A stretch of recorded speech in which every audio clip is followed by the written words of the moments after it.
بہت بہت شکریہ. اور اب ہم سننا چاہیں گے اپنے چیف گیسٹ کو اوبیسلی، اور میں دعوت دینا چاہوں گی چیئرمین اوورسیز پاکستانی فاؤنڈیشن سید قمر رضا صاحب، پلیز تشریف لائیے.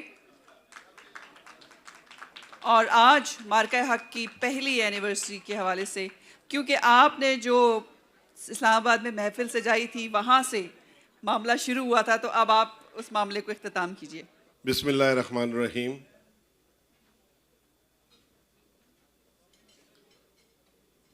آنریبل ممبر نیشنل اسمبلی باجوہ صاحب، ممبر پارلیمنٹ افضل خان صاحب، ہمارے آج کے ہوسٹ ہر دل عزیز شخصیت ڈاکٹر لیاقت ملک صاحب، میرے بھائی barrister Amjad Malik, minister for overseas Punjab,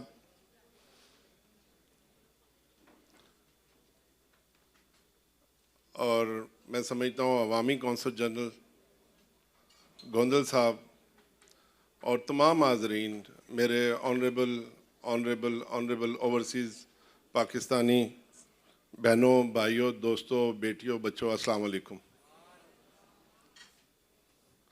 آج کا دن ایک اہم دن ہے. قوموں کی تاریخوں میں ایسے دنوں کی بہت اہمیت ہوتی ہے. جیسا کہ آپ دیکھ رہے ہیں کہ الحمدللہ نہ صرف پاکستان بلکہ دنیا میں یہ مارکہ حق سیلیبریٹ کیا جا رہا ہے. اور کیوں نہ ہو یہ دن اہم ہمارے لیے. میری تمام حاضرین سے گزارش ہے، بس میں بہت مختصر بات کروں گا، اگر آپ توجہ سے سن لیں تو میں آپ کا مشکور رہوں گا. یہ دن ہم کیوں نہ سیلیبریٹ کریں؟ آپ اگر اس کی ڈیٹیل میں جائیں اور دیکھیں کہ جو ہمارے پڑوسی ملک کے پرائم منسٹر ہیں، ان کی فرعونیت دیکھیں، ان کا تکبر دیکھیں، ان کا غرور دیکھیں. کتنے افسوس کی بات ہے، جب بھی موقع بنا تو انہوں نے ایون کرکٹ ٹیم تک کو پاکستان آنے کی اجازت نہیں دی. کبھی اتنی نفرت جو مودی صاحب کے دل و دماغ میں ہمارے خلاف ہے، اور جو اس شخص نے مسلمانوں کا قتل عام کیا وہاں گجرات میں، اس کی بھی تاریخ گواہ ہے. اور اسی روحانیت میں جب 15 اپریل کو اوورسیز کا کنونشن ہوا، اور وہ تاریخی سپیچ جو field marshal of Pakistan Syed Asim Munir صاحب نے کی، اور اس میں 2 قومی نظریے کی بات کی، اسی سپیچ کے نتیجے میں بیلگرام سانے کا ایک بہانہ بنا کر انڈیا نے پاکستان پر حملہ کیا. اور اس روحانیت کے ساتھ کیا. وہ سمجھتا تھا کہ پاکستان ترنے والا ہے اور میں اس کو بس نگل جاؤں گا. مگر سلام ہو ہماری بہادر افواج کو، ہمارے ان نوجوانوں کو، ہمارے ان افسروں کو کہ جنہوں نے اس اعلیٰ انداز میں اس حملے کا جواب دیا ہے جس کو تاریخ کبھی فراموش نہیں کر سکتی.